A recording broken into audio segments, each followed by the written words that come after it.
그래서 여러분 오늘도 한 말씀만 주옵소서 꼭 그렇게 하시길 바래요.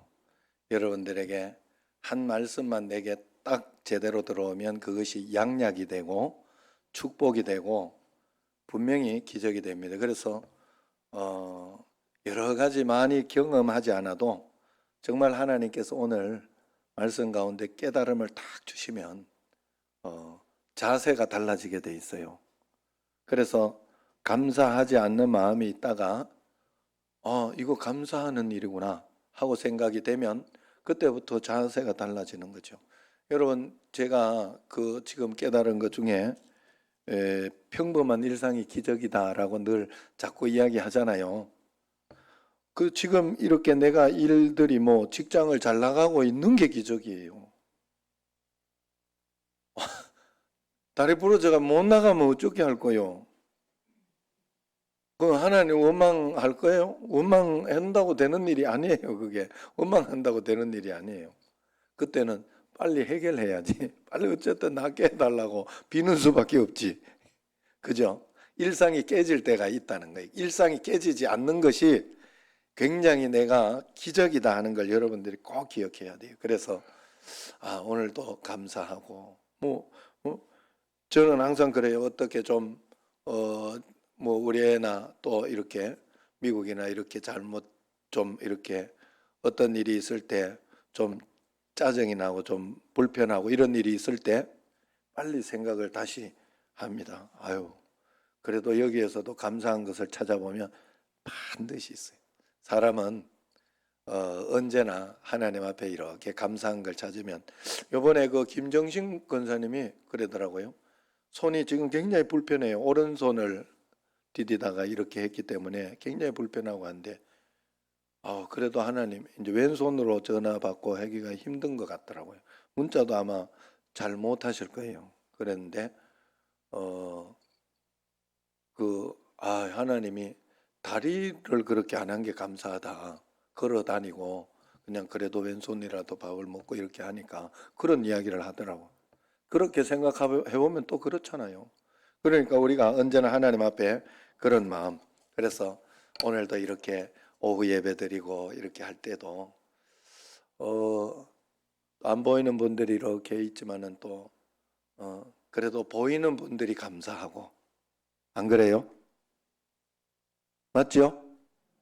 예, 또 영상은 원래가 안 봤지만은 오후 예배는 잘 안 들어오시더라고, 영상들을.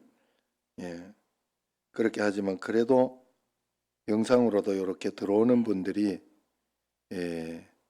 감사하지요. 김윤 집사밖에 없네. 아유, 진짜.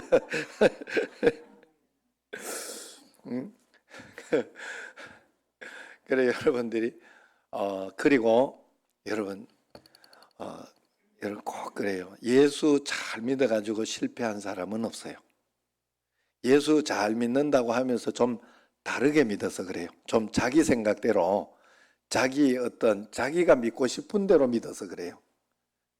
조금 잘못되고 이런 사람들 이렇게 하거나, 예수님을 정말로 바르게 믿는 사람은 반드시 하나님이 바르게 못 믿어도 좋아요. 바르게 못 믿어도 좋은데 바르게 믿으려고 애를 쓰고 하나님 앞에 그렇게 하는 사람들, 그리고 그렇게 하면서 하나님 앞에서 말씀, 기도, 예배 이걸 꼭 붙잡는 사람들은 하나님이 꼭 책임져 줍니다.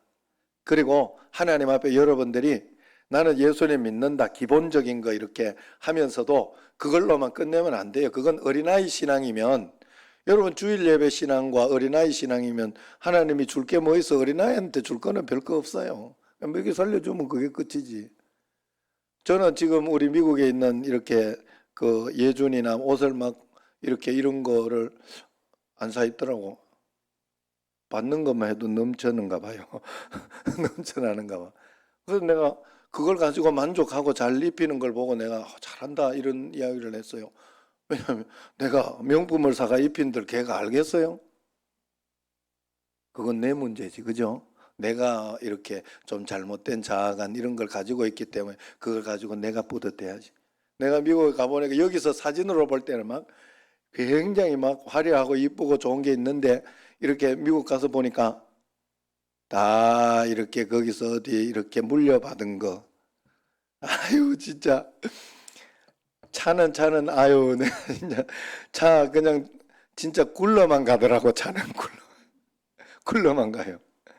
그래가지고 하는 소 심폐소생술만 해놨대. 언제 이게 맛이 갈지 모른다고 하더라고. 감사한 한국에서 진짜 감사한 줄 알아야 돼요. 거기는 차 없으면 못 살아요. 거기는 왜냐하면 뭐 하나를 사러 가도 홍종의 건사님 알잖아요. 격하게 공감하네. 그래가지고 내가 혼자 걸어서 뭐 사러 없어요. 거기 우리나라는 여기 조금만 가면 그 구멍가게 있잖아요. 구멍가게. 그것만 해도 대단한 거예요. 대단한 거예요. 없어요. 구멍가게가. 그래서 그런데 전부 이렇게 물려받고 그래 되다 보니까 사진으로 볼 때는 멀쩡한데 괜찮은데 가서 보니까 이게 좀 많이 흐렸더라고. 그래서 그걸 보면서도 거기에 대해서 굴하지 않고 그냥 감사하고 그렇게 사는 걸 보고 나는 감사했어요. 오히려 감사하고 그랬어요. 여러분 하나님은 그래서 그런 마음으로 하나님 앞에 잘 살아가고 믿음으로 따라갈 때 내가 어떤 다른 것에 막 이렇게 주눅들거나 내가 많지 않아서 돈이 없어서 막 주눅들거나 이런 게 아니잖아요. 우린 예수님이 있으니까 그런 거 신경 쓸 거 아니잖아요. 그러니까 예수님과 함께 있으니 하나님이 오늘 또 이렇게 또 물려주기도 하고 또 옆에서 이렇게 해주기도 하고 그런 것이 감사하다 하는 그런 마음으로 주님 앞에 이렇게 살아간다면 하나님은 반드시 우리의 믿음을 보고 그리고 그런 믿음을 가지고 있는 사람은 반드시 예배와 기도를 한 번이라도 더 드려야 돼요. 한 번이라도 하면 그게 여러분에게 축복의 자산이 됩니다. 분명히 월급이라 생각하면 돼요. 하나님은 그래요. 그건 여러분 생각에 제 말을 믿으셔야 돼. 제 말을 믿으셔야 돼. 그래서 복음이 있는 사람은 예배를 더 많이 드리는 사람이에요. 기도를 더 많이 하는 사람이에요. 나는 잘 믿고 있는데 기도는 한 번도 안 해. 잘 믿고 있는 사람 아니에요. 그건 분명히 아니에요. 하는 만큼이에요. 하는 만큼. 하나님 앞에 무릎 꿇고 앉아 있는 만큼. 그게 잘 믿고 있는 거예요. 그리고 우리가 하나님 앞에 그렇게 잘 믿으면 하나님은 끝까지 인도해 주신다. 오늘 말씀이 이 고통에 대한 이야기, 다윗이 오늘 하나님에 대한 어떤 위기에 빠졌어요. 1절, 2절 말씀 보세요. 거기 보면 어느 때까지입니까? 어느 때까지 하는 게 질문이 4번이나 나와요. 같이 한번 읽어볼까요? 1절, 2절. 여호와여, 어느 때까지니까? 나를 영원히 잊으시나이까? 주의 얼굴을 나에게서 어느 때까지 숨기시겠나이까? 나의 영혼이 번민하고 종일토록 마음에 근심하기를 어느 때까지 하오며 내 원수가 나를 치며 자랑하기를 어느 때까지 하리이까? 4번. 그죠? 어느 때까지. 얼마나 답답하면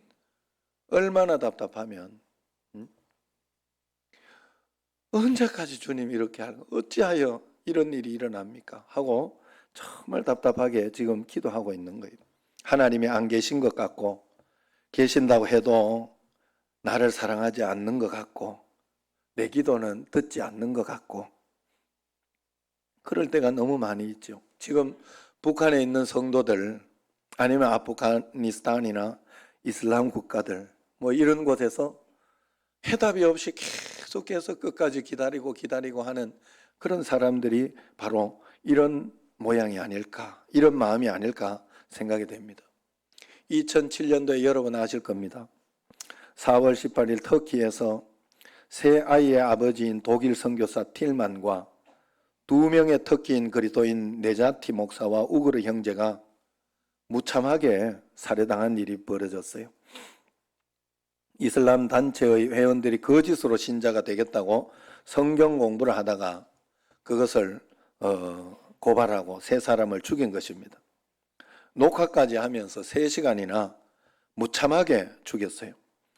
틸만은 156번이나 칼에 찔렸다고 하고 네자티는 99번 그리고 우그르는 셀 수 없을 만큼 많이 찔렸다고 합니다. 상세한 설명은 못할 정도입니다. 신체의 부분들은 다 파괴되었다고 그래요. 심한 것은 다른 형제가 당하는 그런 고통을 눈으로 보는 것일 것입니다. 이런 일이 벌어졌을 때 왜 하나님은 가만 계십니까? 하나님의 침묵에 우리는 때때로 하나님께 분노하게 되지요. 응? 하나님 어디 계시냐? 이렇게 분노하게 됩니다. 1980년 광주 항쟁으로 수많은 사람들이 비참하게 죽어갔을 때 연세대학교 채플에서 김흥겸이라는 신학생이 대표 기도를 했는데 그의 기도가 충격적이었어요. 이렇게 기도했다고 합니다. 하나님, 이제는 당신이 회개하여야 할 때입니다. 이렇게 시작했다 우리. 주여, 당신의 뜻이 무엇입니까? 당신의 뜻을 더 이상 우리가 이 땅에서 실현할 자신이 없습니다. 아니, 힘들어서 못해 먹겠습니다. 우리 보고 회개하라고요? 우리가 죄인이라고요? 정말 울며 불며 회개해야 할 것은 당신이요. 죄인 중에 죄인은 바로 당신입니다. 우리 보고 하라 말고 당신이 한번 이 땅에서 당신 하고 싶은 대로 해봐요. 그래요. 우리는 아무것도 못해요. 그런 당신은 무엇을 했습니까? 독재자가 백주 대낮에 수천 명을 학살하는 광주에서 당신은 무엇을 했나요? 당신이 선택했다는 우리도 아무것도 못했지만 당신은 또 무엇을 했는가요? 우리를 시키지 말고 당신이 직접 해보라니까요. 정말 회개해야 할 것은 당신의 실패작인 우리가 아니라 아무것도 하지 않은 당신, 바로 당신 야훼 하나님입니다. 불쌍한 하나님, 우리 같은 것을 앞세워 하나님 나라를 만들겠다는 하나님, 당신이 그래도 저를 사랑한다면 이 길을 가다가 변절하기 직전에 죽여주옵소서. 그렇게 사랑하셔서 당신이 죽인 예수 그리스도 이름으로 기도합니다. 이렇게 기도했다 그래요. 여러분, 얼마나 절망스럽고 얼마나 답답하고 속상하고 분노했으면 이렇게 기도했겠습니까? 여러분, 이런 절망적인 순간, 여러분들에게 이렇게 답답하고 해결되지 않는 이런 일이 올 때 여러분은 어떻게 하시겠어요? 오늘 말씀의 다윗을 한번 봅시다. 다윗은 이런 상황 속에서 3절에 보면 신앙이 떨어질까 봐 하나님 앞에 기도하고 있어요. 같이 한번 읽어봅시다. 3절, 여호와 내 하나님이여 나를 생각하사 응답하시고 나의 눈을 밝히소서. 두렵건대 내가 사망의 잠을 잘까 하오며 그랬어요. 하나님 앞에 신앙이 떨어질까 봐 하나님 내게 눈을 열어주소서 하고 그렇게 기도하고 있는 겁니다.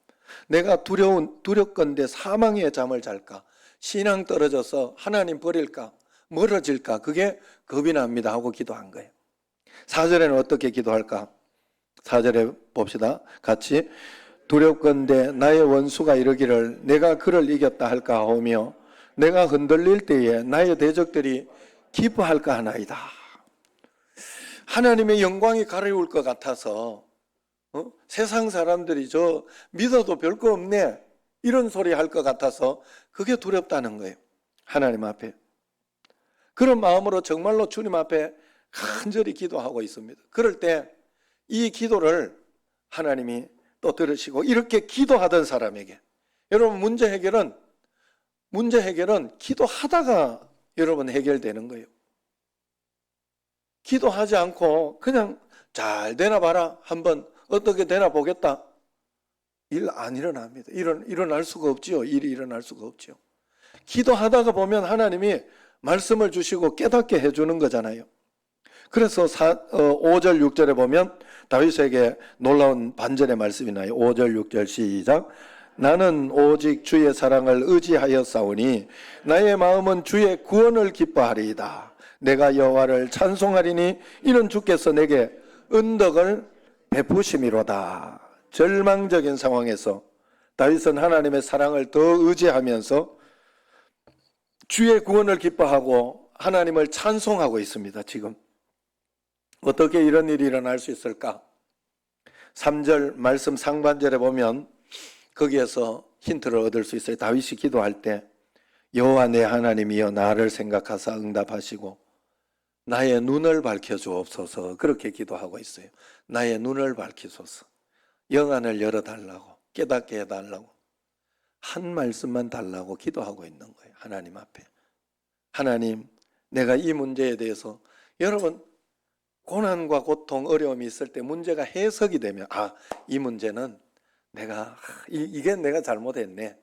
하나님 앞에 회개하고 이것을 이렇게 이겨나가야 되겠다 하는 그런 마음으로 딱 해석이 되면 그때부터 걱정이 안 되고 회개가 되고 그 다음에 다시 하나님이 좋은 거 주시려고 해나 보다 이렇게 하는. 여러분 꿈이라는 게 그런 거거든요. 하나님이 꿈을 주실 때는 나쁜 걸 안 주거든요. 항상 우리에게 예지적이고 그 다음에 대비하게 하시고 또 희망을 주려고 하나님이 늘 꿈을 주셔요. 그래서 여러분 오늘은 나쁜 꿈 같다 이런 생각하죠. 아무리 막 그날 이렇게 어렵고 가위 눌리고 이러다 하나님이 내가 기도하라고 그랬는가 보다. 기도를 좀 못했나 보다. 이렇게라도 해석해야 돼요. 그러면 기도하면 되잖아요. 기도하라고 하나님이 이렇게 해줬으니까. 그저 어저께도 토요일 아침에 일찍부터 형님이 전화가 왔는데 그걸 어쩌다가 내가 받았어요. 자는다가 안 받는데. 그래가지고 그랬더니 야 일어나. 이제 너 몇십 년 있으면 평생 땅바닥에 묻히고 있을 거를 묻히고 있냐 이러면서 그러면서 빨리 꿈 해석해봐라. 꿈 내가 꿈을 꿨다 이러면서 하면서 이야기를 하는데 꿈이 이제 겁나고 무서운 꿈을 꾼 거예요. 호랑이가 자기 앞에 막 있으면서 있더라는 거예요. 호랑이가. 그래가지고 그 호랑이가 근데 자기하고 딱 맞닥뜨렸다는 거예요.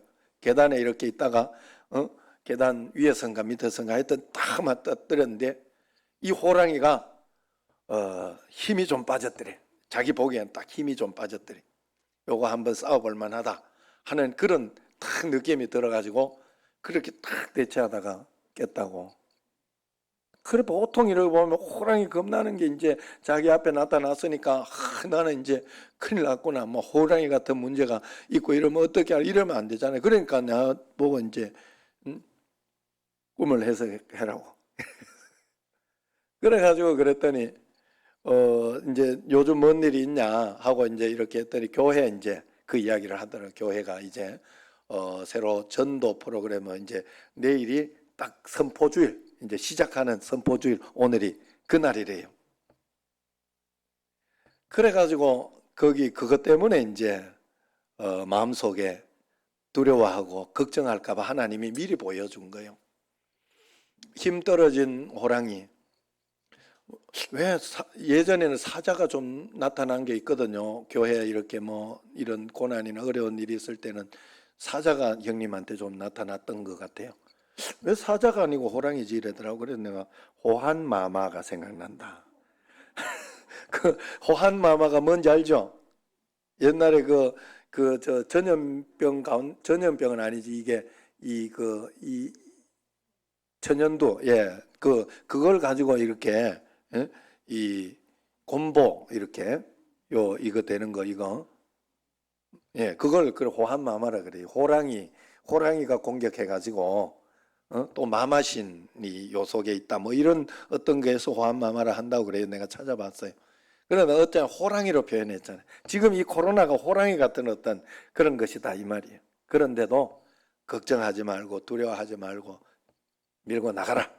그 속에 은혜가 있다 하는 것을 보여주는 것이다 라고 해석이 딱 되니까 해석하고 난 뒤에는 뭐 아무 걱정이 없잖아. 오히려 하나님이 응원하고 있다는 말씀으로 메시지로 들으니까 해석이 그래 중요한 거예요. 내게 하나님의 말씀이 탁 들어오는. 그래서 오늘 다윗이 한 말씀만 나의 눈을 밝혀달라고 영안을 열어달라고 깨닫게 해달라고 이 문제에 대해서 내가 이해하고 해석하게 해달라고 하나님 앞에 그렇게 기도하고 있지 않아요? 하나님 앞에 그렇게 기도하고 있습니다. 우리가 눈이 열려야 돼요. 하나님의 비밀을 보게 되면 여러분 비밀을 본 사람은 어떤 절망 속에서도 절망하지 않습니다. 그리고 어떤 곳에서도 자기는 다 비밀을 가지고 있고 알고 있기 때문에 하나님이 어떻게 해주실 것을 알기 때문에 걱정하지 않습니다. 우리는 사도행전 7장에서 스데반 집사의 순교 현장을 보지요. 스데반 집사는 믿음 좋고 성령 충만하고 칭찬 듣는 사람이었어요. 그런데 그가 이렇게 일찍 죽는 것이 그것도 돌에 맞아 순교한 것이 너무나 안타깝습니다. 그러나 정작 본인 스데반은 그렇지 않았어요. 순교의 순간 그의 얼굴이 천사와 같이 빛났다고 합니다. 그의 눈이 열려서 하늘나라를 봤다고 해요. 사도행전 7장 55절 56절 스데반이 성령 충만하여 하늘을 우러러 주목하여 하나님의 영광과 및 예수께서 하나님 우편에 서신 것을 보고 말하되 보라 하늘이 열리고 인자가 하나님 우편에 서신 것을 보노라 했어요. 하나님 나라를 보고 나니 복음을 전하는 사명을 감당하다 죽는 것은 이 선교의 피는 순교의 피는 정말 굉장하다 하는 것을 알게 되고 감사하더라 하는 거예요. 여러분 주기철 목사님의 마지막 설교문이에요. 주기철 목사님이 주님을 위하여 당하는 고난을 이제 내가 피하였다가 이 다음 주님이 너는 내 이름으로 평안과 즐거움 그리고 영광까지 다 받아 누리고 내가 준 고난의 잔을 어찌하고 왔느냐고 물으시면 나는 무슨 말로 대답하랴? 주님을 위하여 져야 할 십자가를 내가 이제 피하였다가 이 다음 주님께서 너는 내가 준 유일한 유산인 그 십자가를 어찌하고 왔느냐 물으시면 나는 훗날 무슨 난으로 주님을 대하리요? 그런 거로 나에게는 일사각오의 신앙이 있을 따름입니다. 마지막 설교 일사각오 여러분 아시죠? 여러분 혹시 지금 이해할 수 없는 삶의 역경에 처해 있는 분들 혹시 있습니까? 너무도 오랜 기간 동안 해결되지 않은 문제로 고통스러워 하시는 분들 있습니까? 그래서 하나님 언제까지입니까? 탄식하며 이제는 하나님께 기도하기조차 포기하려고 하는 분은 혹시 없습니까? 지금은 아니라 할지라도 앞으로 그런 상황을 만나면 여러분은 준비되셨나요? 여러분 영안이 열리기를 하나님 앞에 눈이 열리기를 꼭 기도하시기를 바랍니다. 십자가를 바라보시고 영생의 소망을 바라보십시오. 임마누엘 하시는 예수님을 바라보십시오. 그러면 예수님께서도 절망 속에서도 하나님의 사랑을 알게 해 주실 것입니다. 찬송하게 해 주실 것입니다. 다윗은 항상 하나님을 바라보는 그런 믿음을 가지고 있었어요. 그래서 절망적인 상황 속에서도 하나님을 바라보다가 기도하다가 찬양할 수 있었던 것입니다. 여러분 예수님을 믿는다는 것은 문제 해결이나 소원 성취 아니면 돈을 많이 벌게 해준다거나 건강하게 해줄 것이다 하는 그 복만 믿는 것이 아닙니다. 그런 믿음을 가지고 있으면 반드시 실망하고 무너집니다.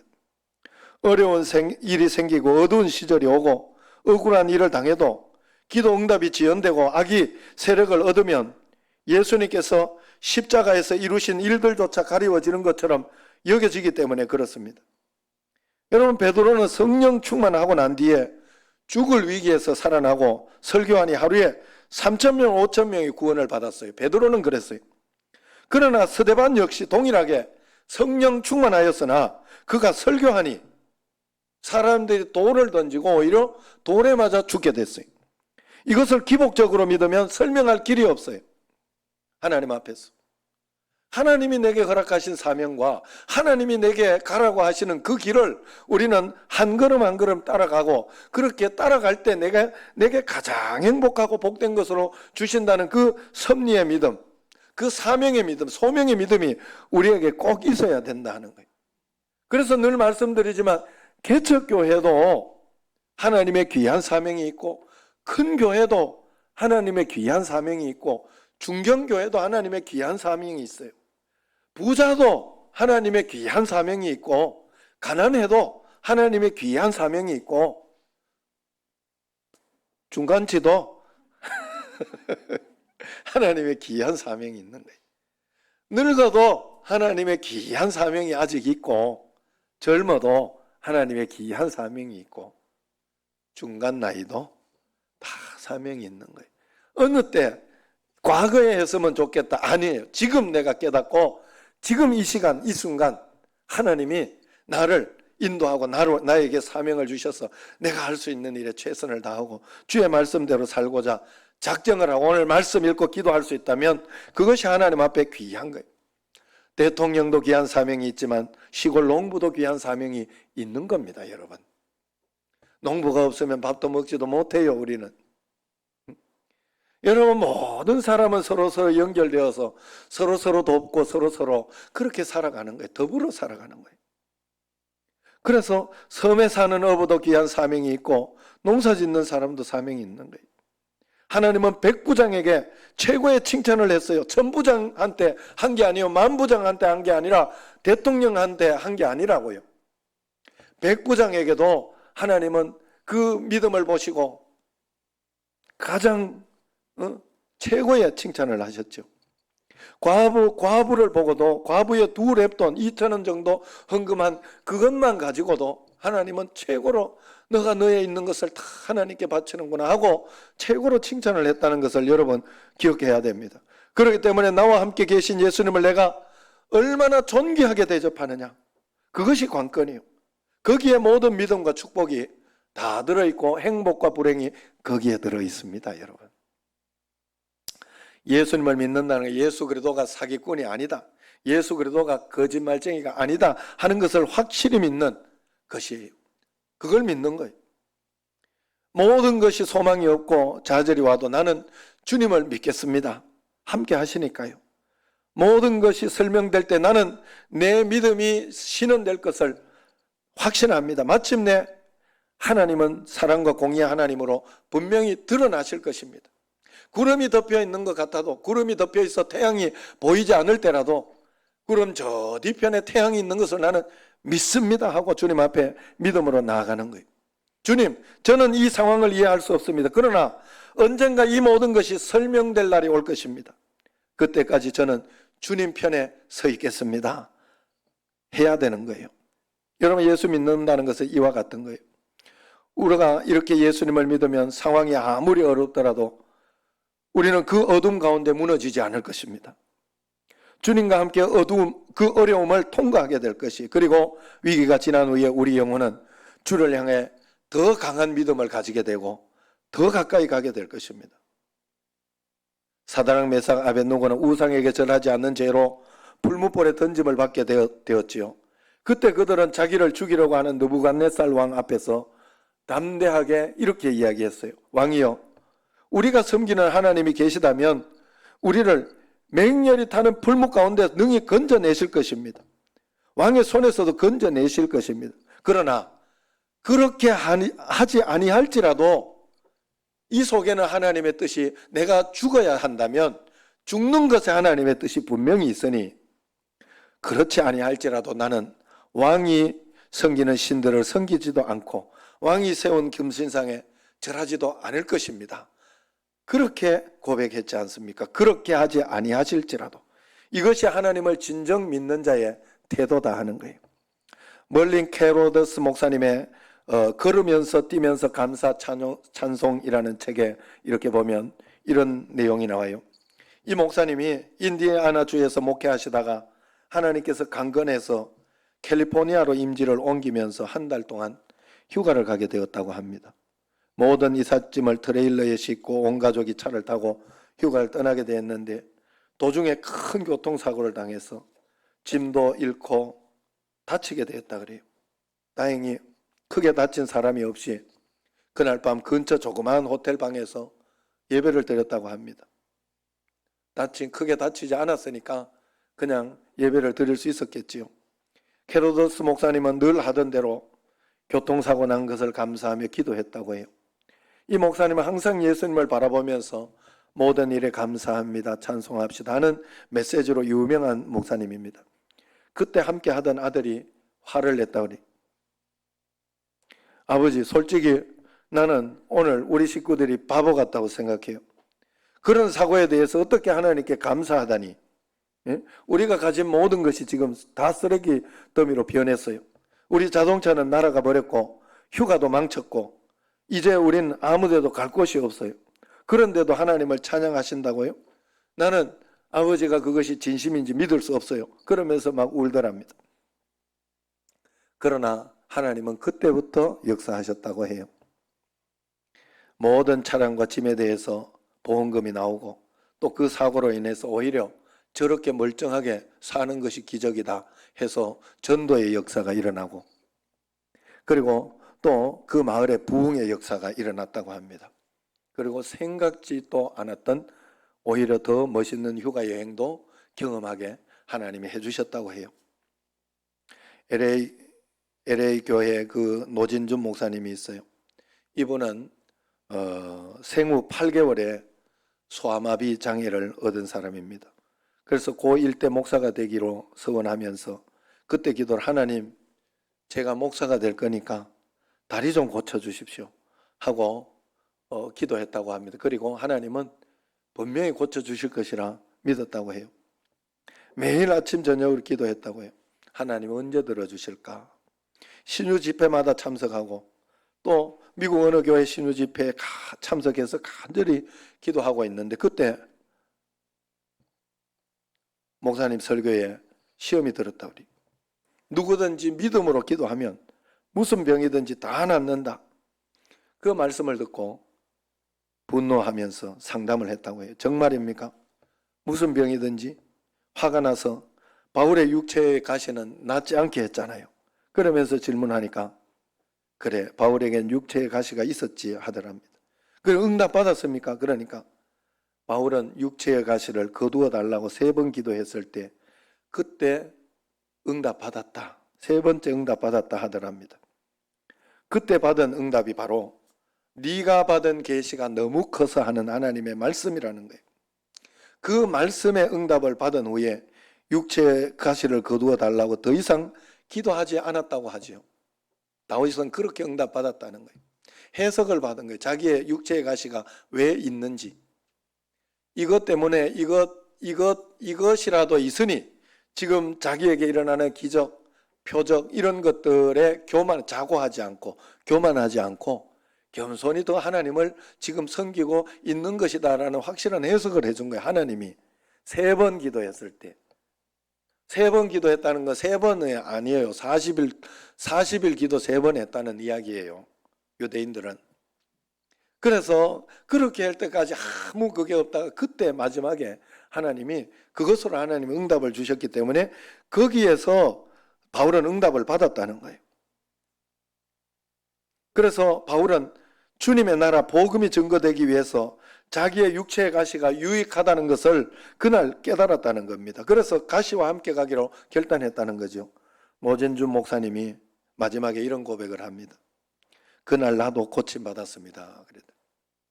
복음을 전하는데 유익하다면 정말 그랬습니다. 그의 장애가 복음에 유익하다면 내가 기꺼이 드리겠습니다. 그 장애를 통해서 많은 사람들이 은혜를 받고 있습니다. 앞서 말씀드린 터키에서 순교한 3명의 신실한 그리스도인들 장례식은 정말로 감동적이었다고 합니다. 수천의 터키 신자들이 공개적으로 알려지면 다음 공격의 대상이 될지도 모르는데 위험을 무릅쓰고 그 장례식에 많은 성도들이 왔다고 합니다. 얼마 후에 터키의 주요 신문의 전면에는 틸만 선교사 사모님이 텔레비전 회견을 했지요. 그게 TV에 우리에도 나왔죠.